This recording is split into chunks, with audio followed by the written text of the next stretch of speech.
are now listening to Serious Minds RNTV with your host, Professor Griff. The call-in number is 516-654-7688. That's 516-654-7688. This is Professor Griff, and this is Serious Minds RNTV. Serious Minds for Serious Minds. Seriously.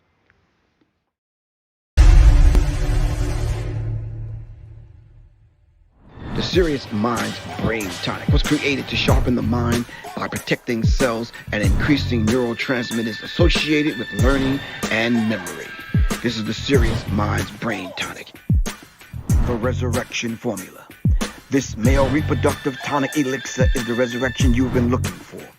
It is a stimulating sexual tonic with mild androgen-like effects that is nourishing to the reproductive system.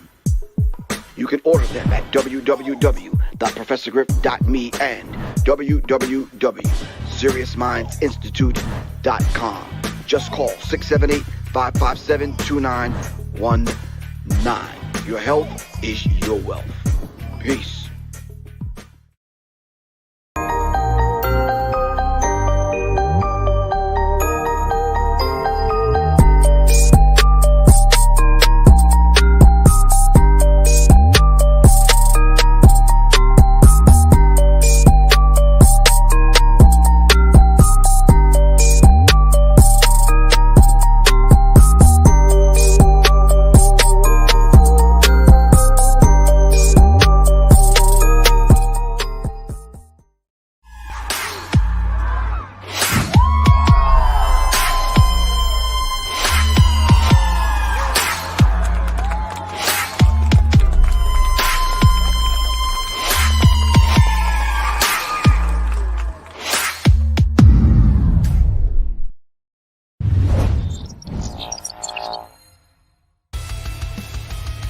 Welcome to Tricknology, where we focus in on safety, training, education, and legal protection. This is Professor Griff, NRA, USCCA certified instructor. Classes are being held twice a month. Contact me at 678-557-2919. That's 678-557-2919. Thank you, and welcome to Tricknology, safety, training, education, and legal protection.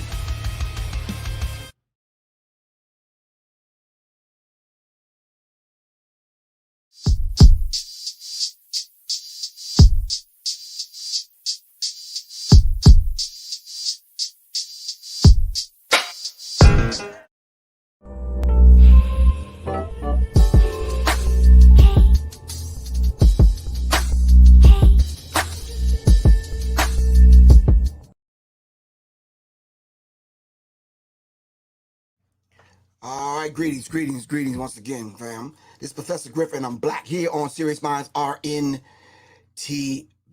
And as always, on this Wednesday, we're going to be kind of dealing with survival. All right, in real time. My man Doc and, of course, my man LP coming up next in a few minutes. All right, in the meantime, between time, shout out to the Serious Minds family. Quan, what it do? What's good with you? You all right? Quan want us to know to please make sure you hit the like button, subscribe, share, and please do not forget to hit the bell. You can ring your mom, but who's that song? Anita Ward. So I think she was a 6th grade math teacher when she made that song. She might have to quit her job after that, but I don't think so. Anyway, make sure you hit the bell so you can receive notifications if they allow you to get them. All right. Quan, what's happening with you? All right. If you would like to advertise your event or your business on Serious Minds RNTV, please call 678-557-2919 or just text me 678-557-2919. All right, if you would like to support independent black media, you can donate by using your Cash App. All right, you can go to my website, www.professorgriff.me, or just hit the Cash App, $ Professor Griff.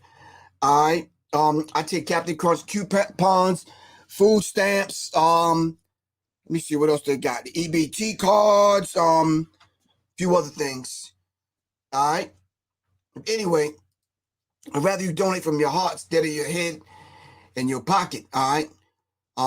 Everyone that's on here is a resource, is a natural resource. Thank you. I can't say enough about the people that support the platform, like Johnny Taylor, Little Goddess, Quan, and everyone that comes on to support the platform. All right, if you would like to purchase the Brain Tonic or the Resurrection Formula, it's available at www.professorgriff.me. All right. All right, so let me bring my guest on. We're going to be discussing something very critical. It's probably no news to anyone, but yeah, we probably have to kind of dive into it and piece it apart. These two gentlemen are joining me on an upcoming event hosted by myself, Professor Griff, and Mr. Dexter Doc Piggins, and from his company Still Standing, of course, Larry Penton.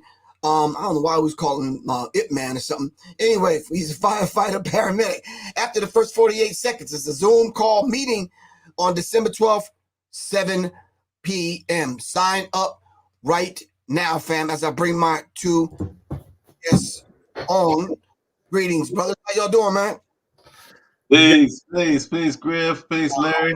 Griff, let's see your hair, man. Did you get your cut done? We waiting on you, bro. I didn't there yet, bro. we waiting on you, bro. I know, right? Anyway, let the people know who y'all are and what we'll be doing on December 12th. Let them know what y'all do and what you bring it to the table. All right? No problem. Okay, well, anyway, my name is Dexter. Peggins, social media platform, go by the nickname of Doc. Basically, I have a company that's called Still Standing LLC. Basically, the mission of the company is to provide emergency medical training into folks in the community. Background military, former military, 23 years in the Army as combat medic, and also since then working in the area of emergency preparedness and response. All right. Yeah, and I'm Larry Penton. I'm the founder and CEO of Penton Pending Consulting Solutions, LLC. We are a company that helps startup companies, anybody that is an entrepreneur that wants to start a business. We do all the administrative stuff, start their websites, social media platforms, give them advice on HR payroll information, LLCs, and so on and so forth. We also are doing Stop the Bleed in coordination with Still Standing, our partner, Doc. I also am a certified Stop the Bleed instructor. We definitely are focusing on teaching people how to survive in real time with our upcoming event after the first 48 seconds, December 12th.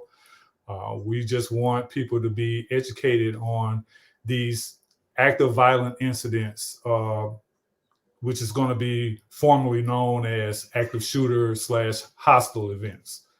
And today, again, we never run out of material. Let's go ahead and dig into it, guys.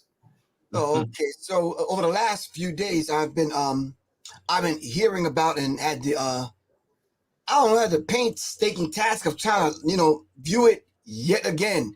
Anytime it comes to young people, children, young kids, teenagers, and that kind of thing, it just bothers me in a certain kind of way. Because I'm a parent, I'm somebody's father, somebody's grandfather.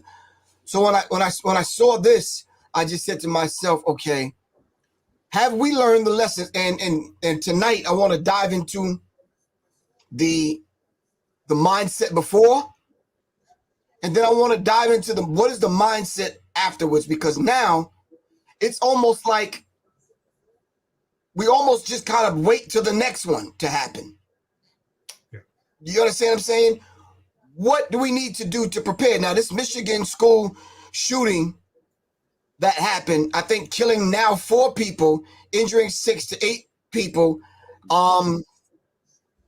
There was some footage I saw where students was in a classroom, like, arming themselves with, I guess, pencils, screwdrivers. Where they said, look, I'm not going to be no sitting duck. I'm not just going to sit here. And that just lends to the fact that we need to start taking our security and our safety in our own hands. I'm not going to rely on anybody for mine. Right. You know what I'm saying? I know the school drills. I know all of that kind of stuff that happens, and They want you to pay attention to that and follow the rules. And no, in these kind of situations, people want to survive. Right. It's simple. So I want to dive into the mindset tonight. If y'all can help me out with that piece, all right? I started thinking about what is the mindset before? Are we sitting around waiting? Are we not preparing? Why didn't this school prepare? I'm not saying they didn't, but I'm saying, well, why couldn't this school have prepared? All right, so let me play a couple of clips and then we'll kind of dive into it, man. The community in mourning in Michigan after 3 more American teenagers lost their lives in a high school shooting. It all unfolded very quickly yesterday at Oxford High School, an hour north of Detroit. This makes no sense. Police rushed in after reports of what turned out to be a sophomore with a semi-automatic pistol. The shooter also wounded 8 people. Last night, a vigil was held at a local church with neighbors offering each other support and lighting candles for those who have been lost. This is at least the 28th school shooting in America this year. 28. Nancy Chen is in Oxford, Michigan, outside the school. Nancy, good morning to you. What can you tell us? Gail, good morning to you. Police say they do have the suspect in custody, but so far the 15-year-old is refusing to cooperate. Investigators have searched his home, and they also spent the night here at the high school looking for clues, but a motive is still unclear. School shooting at Oxford High School. The first 911 call was made at 12:51 p.m. local time. Over 100 more calls followed. Police officers were dispatched by 12:52 p.m. and in the next 2 to 3 minutes, they had the suspect in custody, a 15-year-old sophomore armed with a semi-automatic gun, firing at least 12 rounds. It was loaded at the time and still contained 7 rounds of ammunition. When they took it from him, that, again, I believe, interrupted what potentially could have been 7 more victims. But before police cleared sheltering students and staff, video from the school showed students inside classrooms during those terrifying minutes. In one video, students can be seen talking to someone on the other side of a locked door who appears to want to enter. Sheriff's office. It's safe to come out. Yeah, he said it's safe to come out. Now, we're not willing to take that risk right now. I can't hear you. We're not taking that risk right now. Okay, well, come to the door. Look at my hand, bro. No. Yeah, bro. He said bro. He said bro. Red flags. Suspicious of the person on the other side, the students run out of the classroom. Go. To safety. Slow down, you're fine. Slow down. I want you to drop backpacks. You're okay. We're okay. Police do not yet know the shooter's motive. I have seen him around the school, and he's a kid. You know, he's just a regular kid that goes to school. Trayshawn Bryant, a senior, said the suspect had been bullied, and he stayed home from school after hearing threats about a possible shooting. The Oakland County Sheriff's Office says if there were earlier warning signs, they were never notified. 3 students were killed Tuesday, including Tate Meir, a 16-year-old student athlete who died on the way to the hospital. We're not going to see him in the hallways anymore. We're not going to see him in class. We're not going to hear his laugh anymore. Cassidy O'Neill is a junior at Oxford High School. She barricaded inside a locked room with her boyfriend and schoolmates. When we heard the shots, it was just kind of I didn't understand that they were gunshots. This is something you see in movies. This doesn't happen at Oxford. This doesn't happen at my school. And the sheriff's office says the suspect's father purchased the gun that was used just last Friday. Of the 8 surviving victims, 3 are in critical condition this morning. Local law enforcement and the FBI are now sifting through surveillance video and social media for clues on what happened here. All right. All right, gentlemen, I have a few questions just from the rip. One is the questions from one of the things I had in mind to ask is on the screen. Donna C beat me to the punch. He says, as soon as he said, bro, that's a red flag. So that's the way they communicate at that particular school. The other thing is why when the brother said he heard about a mass shooting in a predominantly white school, he stayed his ass home. He said, all y'all got to do is mention it. I'm staying home. So he stayed home. Okay.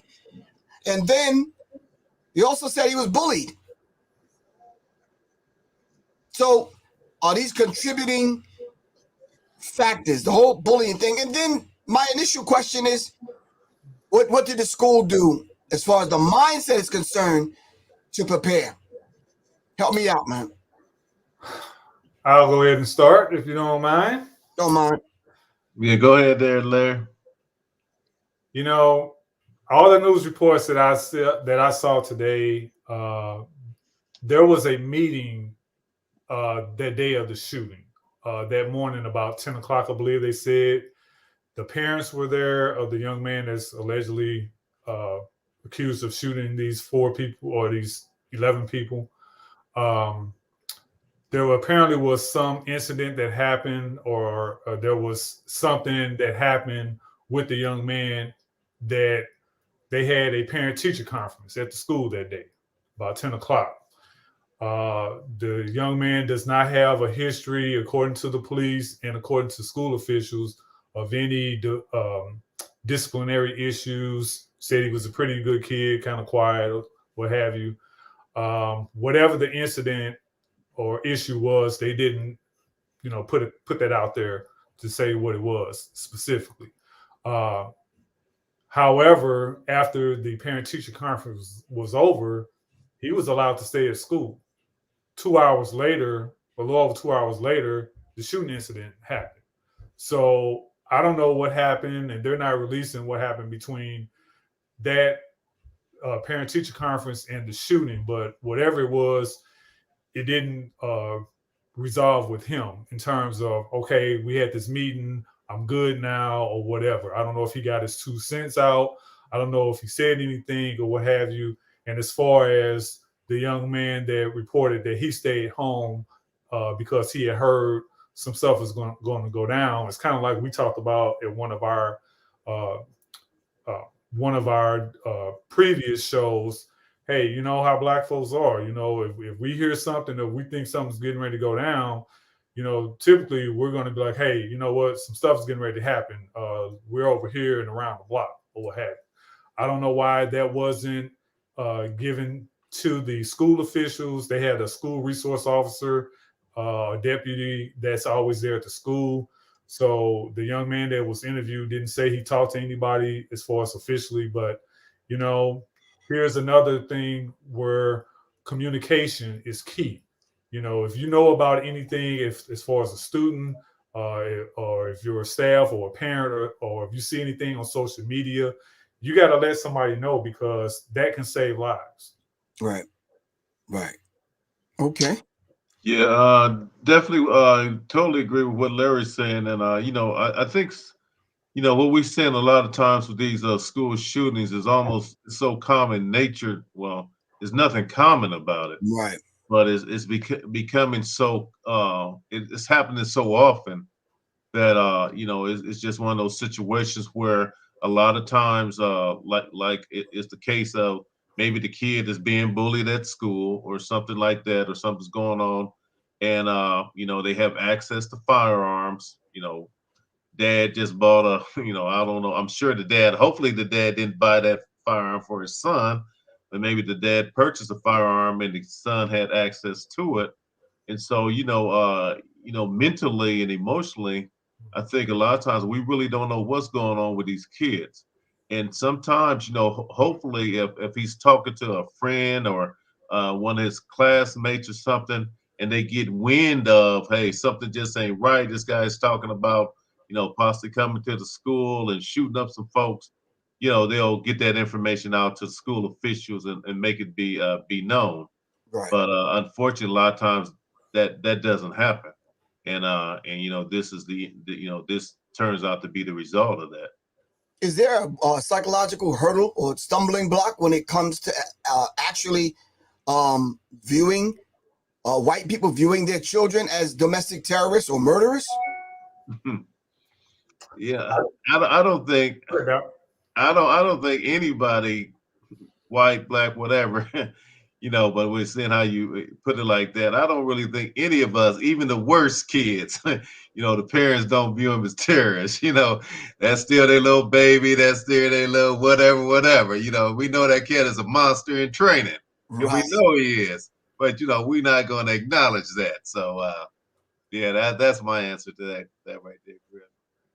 Remember the song "We're All in the Same Game" when Eazy-E said, "My baby ain't never hurt nobody." Right. You got smoked at baby's party. I think the opposite happens also. I think, as a parent, we all have children. And so as a parent, and again, as Doc said, I don't care who you are. Nobody wants to think that their kid is going to be doing something like shooting up a school, getting charged with 4 counts of murder, being charged with 1 count of domestic terrorism. Nobody in their right mind as a parent would think, unless you're actually raising that kid to be that.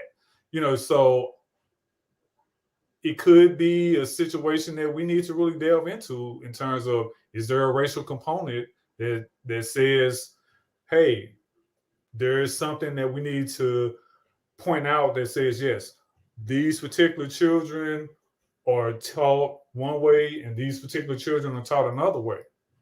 I don't know. I don't have that answer. Shout out to Johnny Taylor. Thanks for the donation. Really appreciate that. He basically just sends his greetings to myself, Carl. Much respect.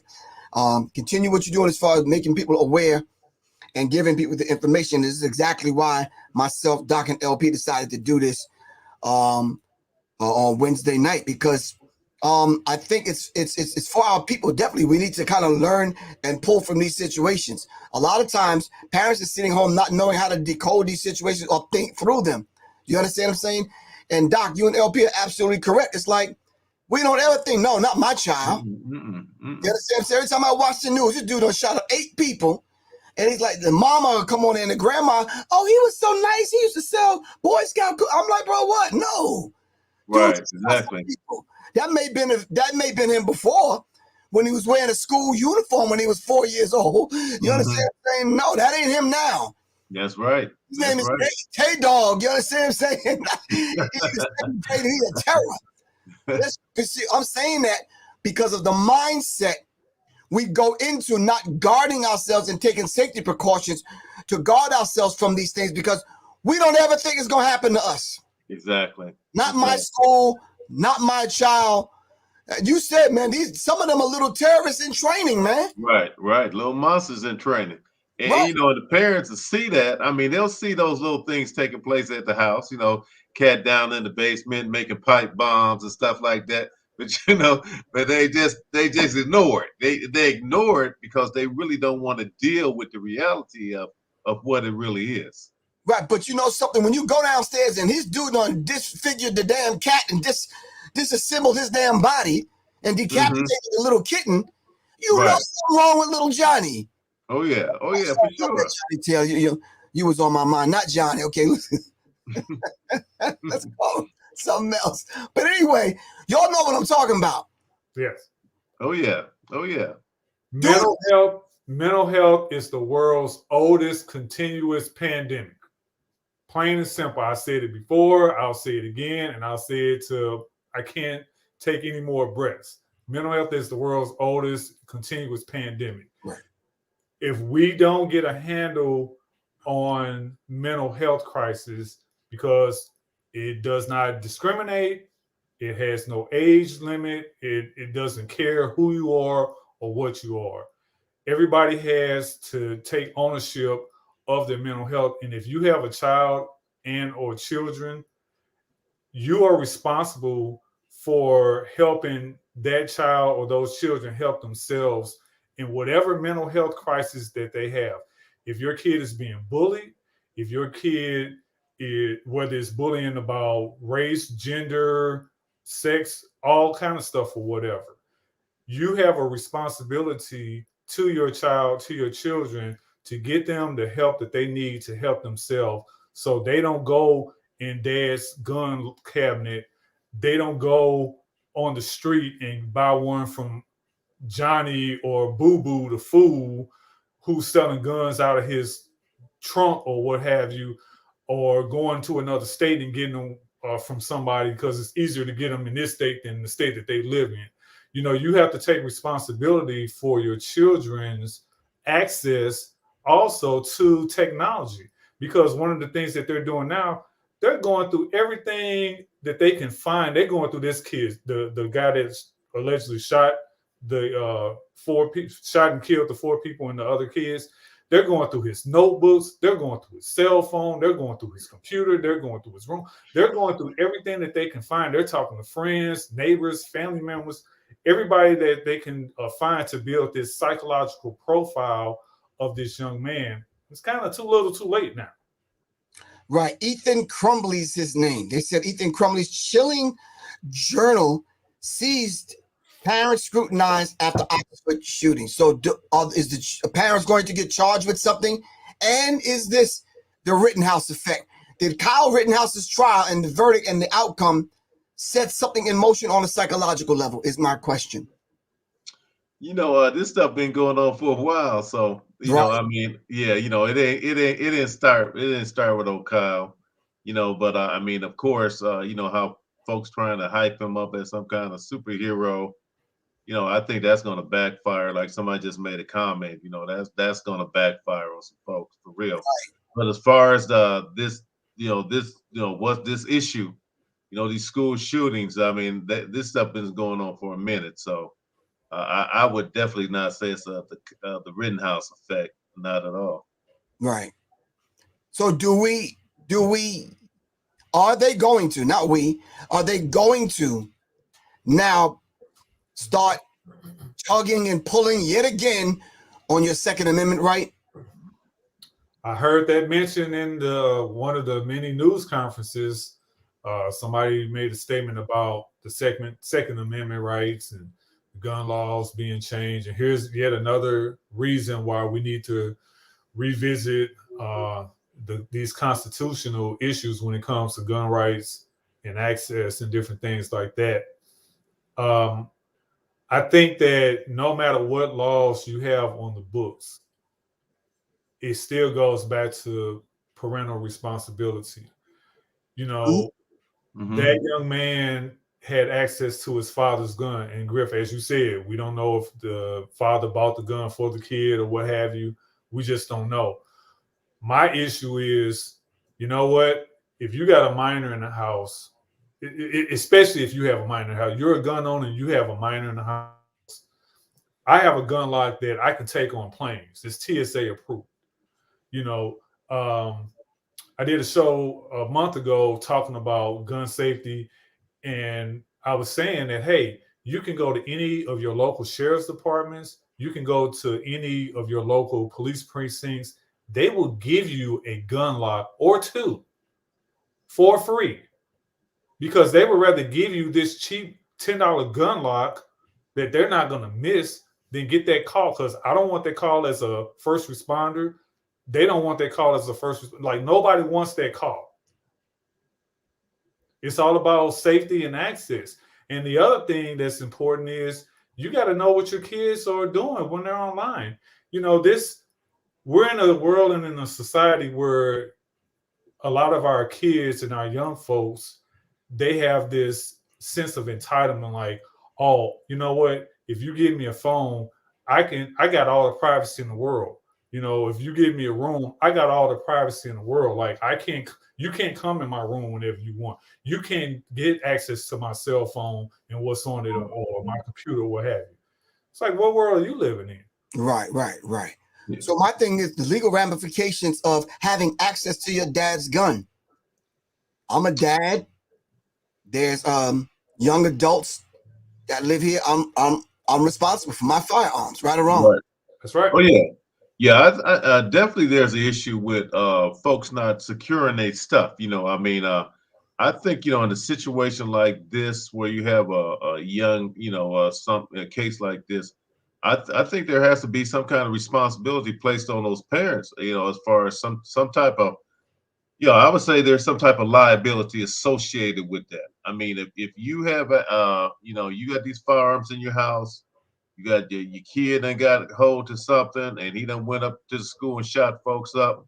You have a role to play in that, because being a firearms owner, there's a responsibility of safeguarding those firearms. Meaning, lock them up, secure them, make them hard for somebody, just your kid or whoever, just to be able to go get the gun and go to school the next day and shoot everybody up.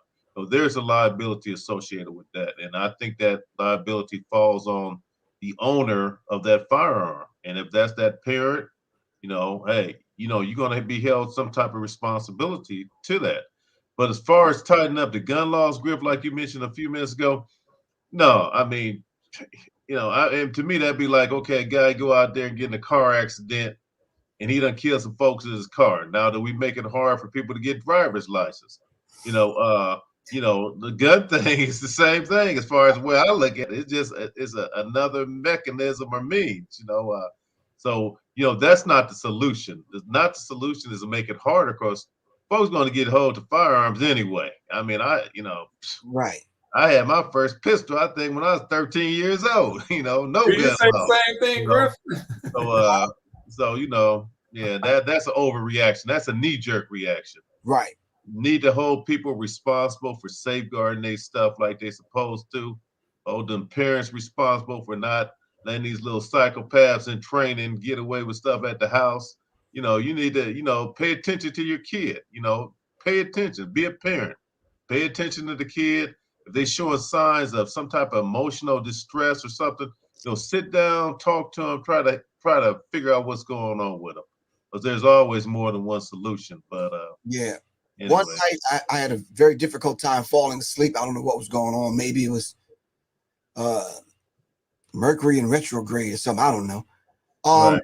And there's this program that came on and said kids that kill. I just said, okay, I'll check it out. And to some degree, I was shocked, man. All these kids that kill their parents. Yeah, they do. Yeah, a lot of them have. Huh? Yeah, there's a lot of kids that pop the cap in their parents' head, I got to keep my eye on you, Doc. You gangster, man. But I'm saying, I was just kind of taken aback. I'm like, damn. But anyway, it says Michigan prosecutor says U.S. is desensitized to school shootings. Is that true in your eyes? Absolutely. I had a conversation with my wife and my stepdaughter because we're in Charlotte, and they've had a few incidents of people making threats. And so a couple of weeks ago, there was a bomb threat. And so it was the day before the incident was supposed to happen. So the day of the supposed incident, we allow her to stay home from school because we didn't know what was going to happen or what have you. And of course, they had the bomb squad and police there at the school pretty much all day, and the bomb sniffing dogs and all that stuff or what have you.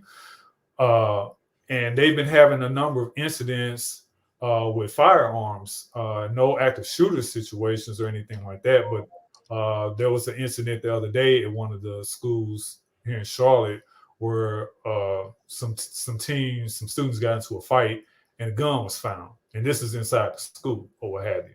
And so, and there was a fight, I think earlier today at another high school, and they did, no weapon was found or anything like that, but they did what's called a modified lockdown of the school.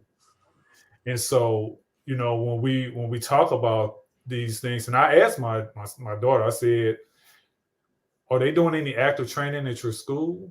And she was like, no. And I said, why? And she said, because they don't want somebody who might actually do the shooting to kind of know what the policies are, what the training is or what have. They don't want them to be shooter wise.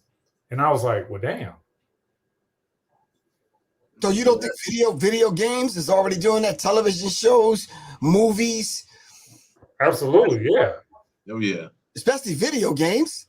Yeah. I think a lot of folks are desensitized, especially these kids, they play that Call of Duty all day long, all them different games, and and that actually helps to desensitize folks because then they look at it as a game. Matter of fact, that was something they did in the military years ago. I don't know if they still do it, but that's one of the training techniques that was incorporated in the military to almost desensitize a person to the point if they had to pull a trigger, they could. Maybe just something they was trying out, just to see, I ain't gonna say put that killer instinct in you or that shooter instinct, but if you look at a person more like a a game or something you done seen on Call of Duty where you just all this blood, horror, whatever, it may make it a whole lot easier for somebody to shoot you, you know, as far as these young kids and stuff. Right. So when we talk about the whole idea of being desensitized, I think it happens on both sides. Oh, yeah. Doing the shooting is desensitized. The society is desensitized because we're just waiting for it to happen again, and we're reactionaries. And we always just want to react. You understand what I'm saying? Instead of being proactive to help kind of, you know, defend ourselves and be prepared for these kind of things. So let me just ask a question, and trust me, I'm not playing devil's advocate. Take the gun that his dad purchased and didn't lock up and didn't secure out of the question, out of the equation. How would he have gotten out of him his frustration on being bullied and whatever?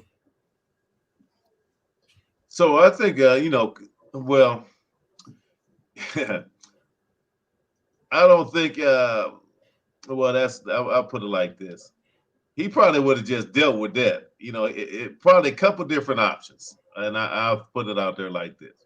If he was actually intent on hurting other folks, other kids that was bullying, he probably his knuckle game probably ain't that strong. So he might have found another means, another weapon. He might have went up in there with a knife, stabbing up folks or something, you know. Maybe you know, so I mean, firearm is just a tool, right, you know, but there's other tools that can be employed to cause bodily harm and damage or death. So maybe, you know, once again, he might have brought a knife or something else. Maybe he might have decided to fight the kids who was he was bullying up on them, you know, fisticuff, what have you. Or, you know, then some kids, you know, you actually hear about them committing suicide, you know, taking their own lives. So I think it would kind of like deal with the level of emotional trauma or emotional instability or mental instability that kid was at that point. Anything, LP? Doc, you said it all, man. You know, there's a movie, an old movie, 3 O'Clock High, where this guy was being bullied by this bigger kid, and they were gonna fight at school at 3 o'clock or whatever. And so the smaller guy, I would call him the David, somebody gave him a pair of brass knuckles, and he clocked the guy, knocked him out or whatever, and he ended up getting the guy's respect afterwards or what have you. And so kids tend to not want to fight fair, you know, if you want to call it fair anymore, because there's no such thing, Harley, as, you know, taking an L. You know, the three of us growing up, you know, there were fights we won, there were fights we lost, and we're still here. You know, we're over 50, so we're still here. You know, there's not one time that I would have even thought about. I used to get bullied as a kid, you know, and so there was not one time that I ever thought of, you know, bringing a weapon to school or something like that. I studied martial arts. And so it was like, I just need to defend myself. I'm not looking to become the bully. I want to be able to defend myself. I started getting involved in sports. And so I did wrestling and track or whatever. So that made me less of a target also, because it was like, hey, you can come at me if you want to, but you got to deal with these hands. And so, like you said, Griff, and like what you said, Doc, there's this disconnect between the reality and the perception. The reality is everybody gets bullied on some level at some point in their life. How do you deal with that mentally? And the reality is these kids nowadays, they feel like, I'm going to take the quick out. You know, I don't want to put hands on when I can just take this gun and pop, pop, pop. Yeah, but Young God 71 over here on IG says, do bullying justify the murder spree of the whole damn school? If if Timmy is bullying Griff, why can't I just deal with him? You understand what I'm saying? Mm-hmm. Why I gotta shoot up the whole damn school? I think that's where the mental health crisis comes into play, because you know, some people feel like, you know what, if I'm going out, I'm going all the way out. I'm going out in the blaze of glory. I know my name is going to be all in the paper. I'm going to be all in the news. You know, it's this notoriety thing. It's this clout chasing. It's this want to go viral. We're in the viral age, you know.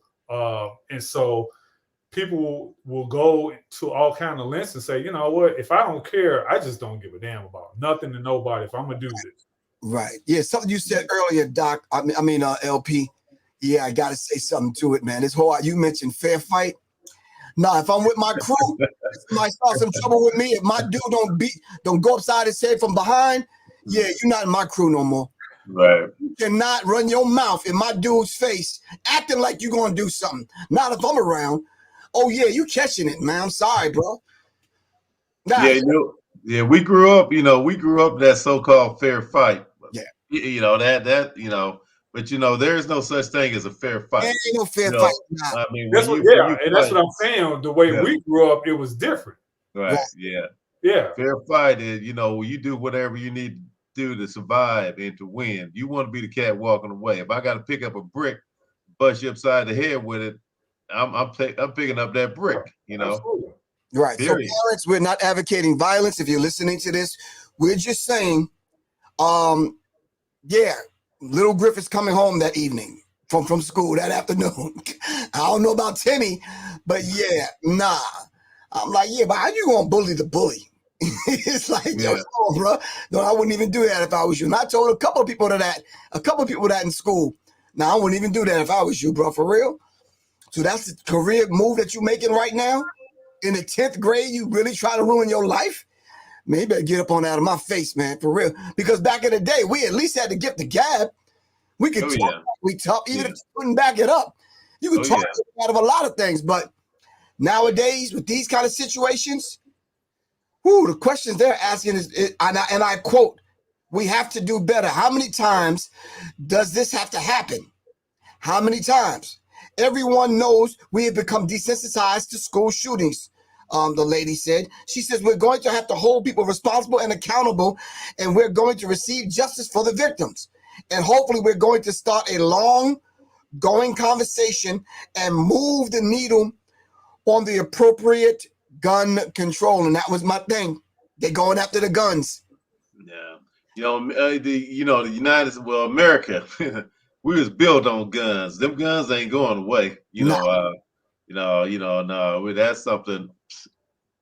They're probably more. I think statistically, probably, there's probably more guns in the U.S. than the entire world. That ain't about to take place. Yeah, that's definitely not gonna happen. So I want to open up. Anyone have any questions? Just pose your question. For the last few minutes, we're gonna be on here, and we will take the questions. Now, remember, we're talking about this deadly Oxford High School shooting. This gentleman that has murdered now 4 people and injured, a host of other people. Not sure whether or not they're gonna go after his parents. They're definitely gonna go after the gun. And change the gun law before they go after the parents. I know that. Mm-hmm. So let's see what happens. It says, ever since Columbine, hold on.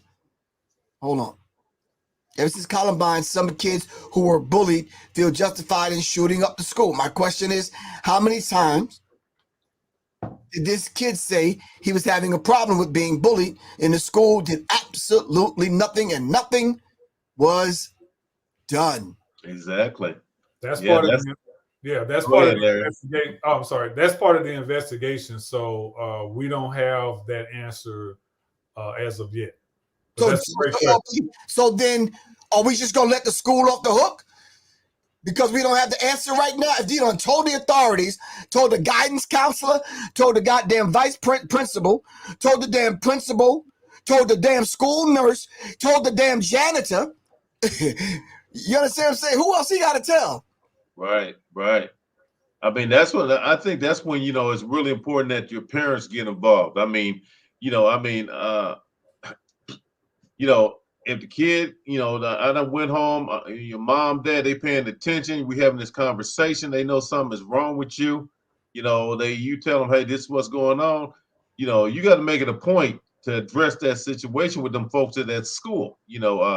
I'm not going to let the kid have to deal with that on their own. I mean, and me as a parent, I'm going to address it. I'm going to make sure I talk to somebody because sometimes, maybe not in all cases, but maybe we just deal with that bully. We get that bully, the one who's bullying my kid. We handle him. But so we don't have to go back up and read about the next day when somebody came up there and shot up everybody. Right. But once again, a lot of times that stuff, people ain't paying attention, or they hear it and just say, hey, you go there, don't let them kids pick on you. You do what you got to do. But that ain't the answer. That's definitely not the answer. Right. The other thing I just thought about is, if you look at a lot of the school policies now when it comes to fights, most schools in the U.S. have gone to a zero tolerance policy where it don't matter who started the fight. If you got two people, person A started the fight, that person is getting suspended. If person B fights back, even in just defending themselves, that person is going to face the same discipline because they got a zero tolerance policy. And so a lot of these schools going to that policy, these kids, a lot of times they feel like, well, man, so I just sit there and get my ass beat compared to staying in school or something like, because now what they'll do is they'll do an in-school suspension. So the kid's not at home, but it's still a suspension on the record or what have you. So I think with that increases the anxiety with these kids. It's like, I'm not going to just sit here and take a L. I mean, I might take an L, but I'm not going to let myself get punched or hit or bullied and don't do anything in retaliation because I'm afraid that I might get suspended. I'm not saying it's right. I'm just making an observation. Yeah, someone says the hamster wheel designs and policies. And I'm going to tell you straight up, man. I didn't even know. You said something that was critical that tickled me inside. I said, so school suspensions go on your record? Absolutely. Oh, no wonder I didn't get that damn job, man. I'm like, if they had instituted that policy in the school I went to, oh, it'd have been on and popping. If I know I'm going to get in trouble anyway and suffer the same thing if I defend myself, oh, no, forget that, man. I'm bullying the bully. I'm be honest with you. But thanks to Simply Latoya 1000. Thank you, Queen. Really appreciate that.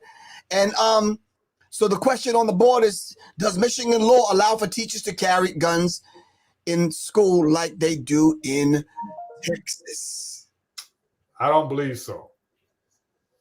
I'm not familiar, so I don't know. I can't answer that. Yeah, I don't think so.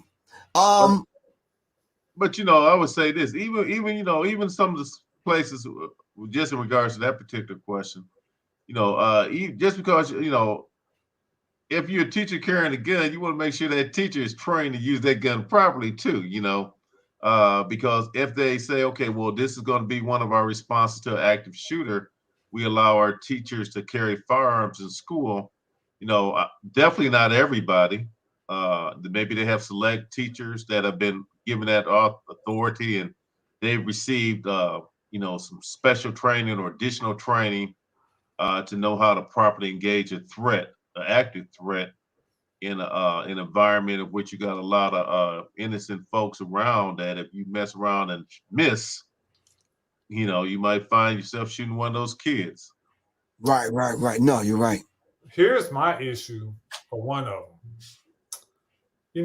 In the urban schools, in the city schools, you started having almost every high school and it even filtered down into a lot of the middle schools where they would have metal detectors. You're not seeing that as much in these suburban schools in some of these rural school districts, and depending on what city school it is, the demographic of that school makeup. And so I heard one reporter ask at the press conference earlier today, they said something about metal detectors, and a response from, I think it was either the undersheriff or the governor, they said something about, well, it's too expensive to, fortify these schools with, and I don't know if she used the word fortify, but put metal detectors in these schools. And I'm sitting there like, So you would rather have the chance of somebody coming into the school like this young man did, because obviously he got the gun in the school somehow.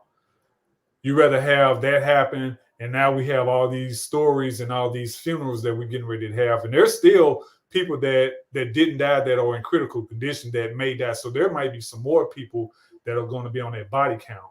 We're at 4 right now. You rather not spend that money, but spend the money on all these lawsuits and funerals and mental health counseling that these kids are going to need. It doesn't make sense. Right. So my thing is,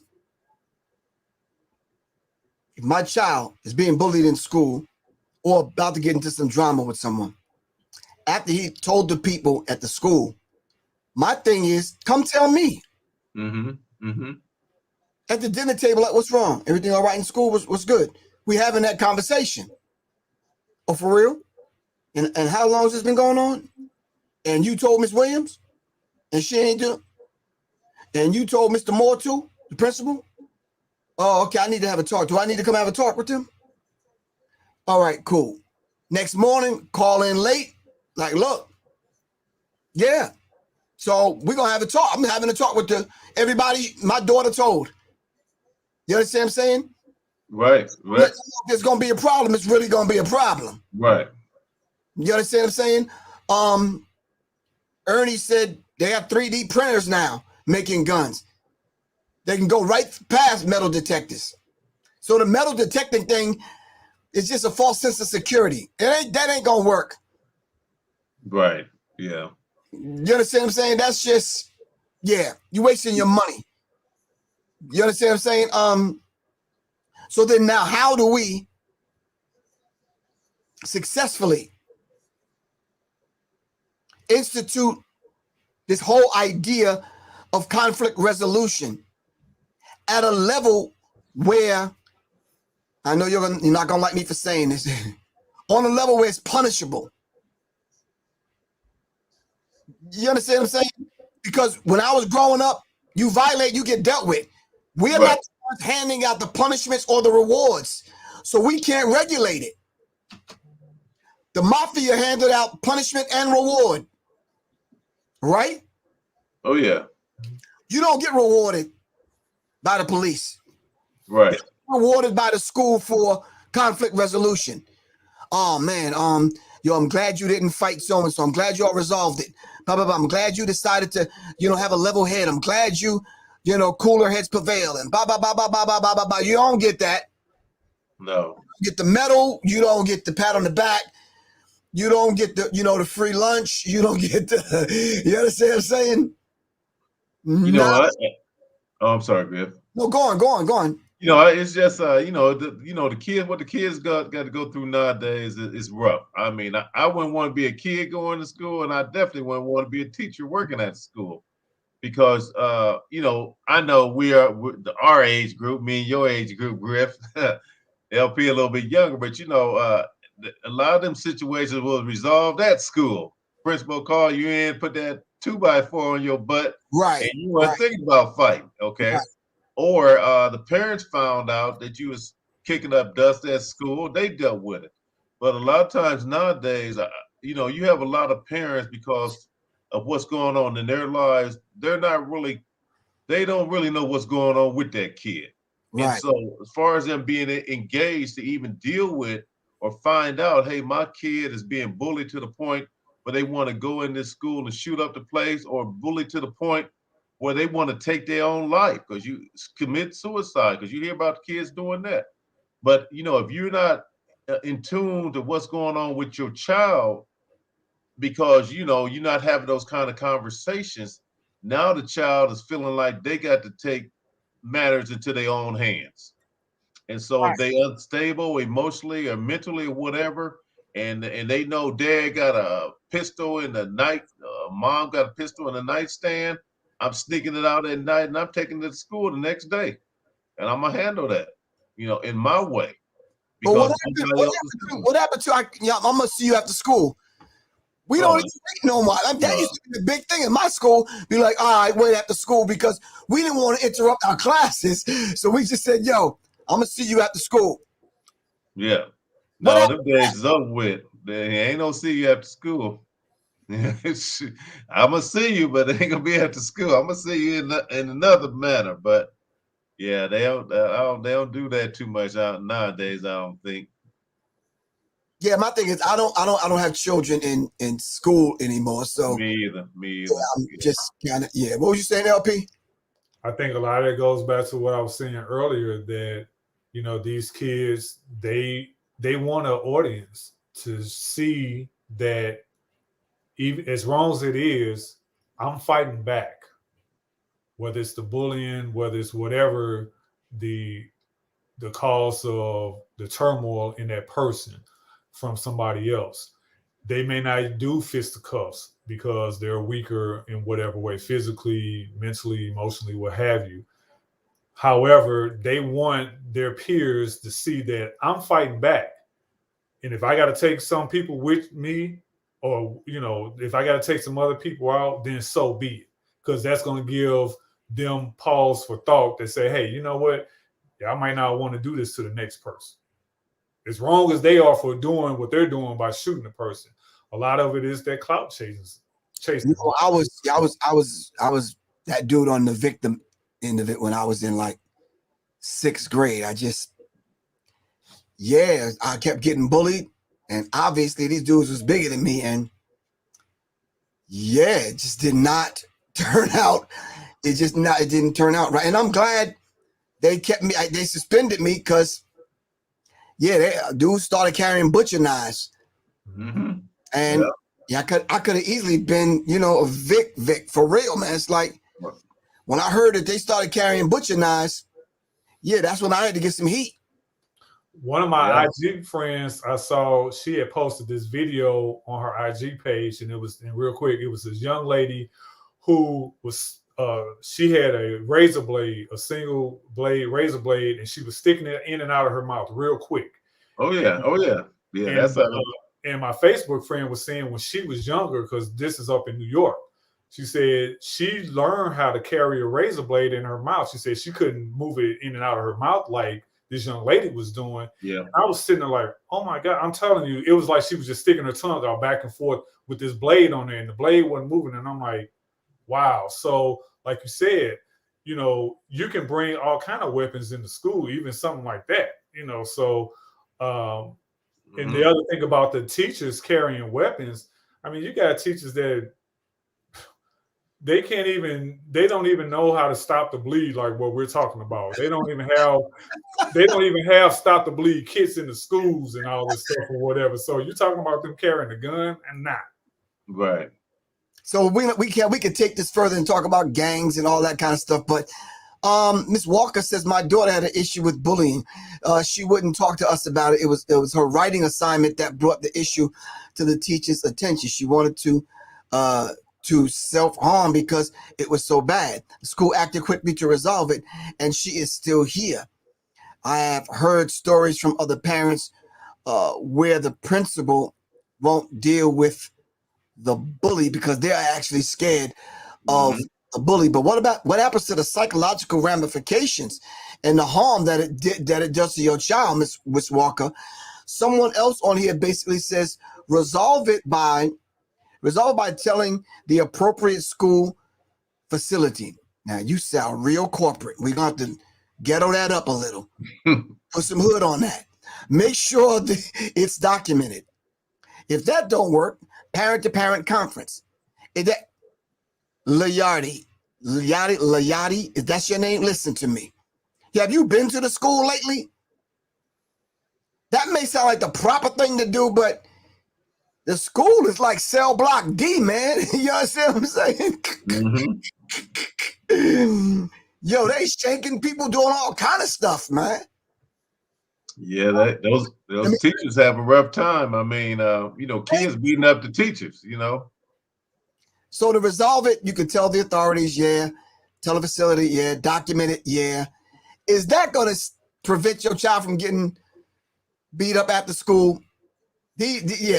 School is treacherous, man. It really, truly, truly is.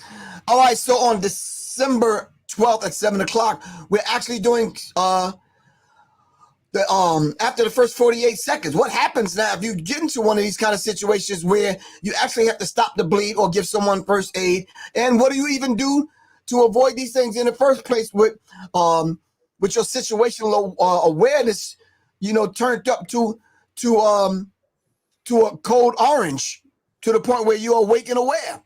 We're going to discuss all these things on December 12th at 7 p.m. Myself, Doc, and LP. After the first 48 seconds Zoom meeting on December 12th. In order for you to get a seat in the virtual class, go to www.professorgriff.me and or text me 678-557-2919. If you cannot make it, all right, we will have the Zoom meeting for you to purchase afterwards. All right.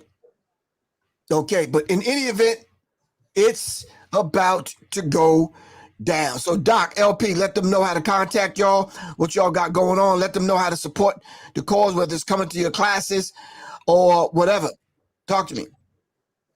All right. Well, once again, Doc, my company is Still Standing, and that's STEEL STANDING LLC. Next class, probably in the Atlanta area. It's going to be sometime in January. I posted on my website. But anyway, you can follow me on Instagram at Steel, STEEL .standing, STANDING. Get some visuals on some of the training stuff we're doing, what have you. Also got some products, emergency preparedness, training manuals, and some other things on my website. Which is www.stillstandingllc.com. Medical kits and some good stuff that I'll say make some good Christmas, holiday stocking stuff. Holiday stocking stuff. Yeah. Yeah. Let's see Doc trying to be politically correct, culturally correct. Yeah. Boy, you better get that Chrome money. Okay. So LP, talk to us, man. You can reach me at www.pentonpending.com. That's P as in Paul, E-N as in Nancy, T as in Tom, O-N, pending, PENDING.com. All of my social media links are on the website. Contact numbers on there. Email addresses on there also. We are partnered with Still Standing LLC, which is Doc's company. Doing Stop the Bleed training. We'll do from corporate to community. So if you want us, and school. So I think in 2022, or I know in 2022, we're gonna work on start hitting up some of these schools and see if we can get in there and do some Stop the Bleed training. Because my favorite phrase, it's not a matter of if, but when and where an active violence incident is gonna happen, and what are you gonna do? Right. And of course, y'all know Professor Griff, and I'll definitely be hosting that night, December 12th, after the first 48 seconds. So yeah, it's gonna be live, man, because I want to let y'all know I've been preparing for the last month to bring the pain that night. It's gonna be interesting. We're gonna lay out some scenarios, and we're gonna make it very, very, very, very interesting. And some of them dates that LP was just talking about, hopefully the brothers will invite me in, and we're gonna make a day of it. Let's make it happen. All right, until we see y'all again, family, we love y'all to life, and hopefully we will see y'all on the 12th. All right, this is Professor Griff for Serious Minds RNTV, and we out of here. Peace, family. Peace. All right, Doc, Larry, be good. Be safe. All right, peace. Man. Get the Kwanzaa money, man. Some Kwanzaa stocking stuffers. Right. All right, peace, man.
5, 4, 3, 2, 1.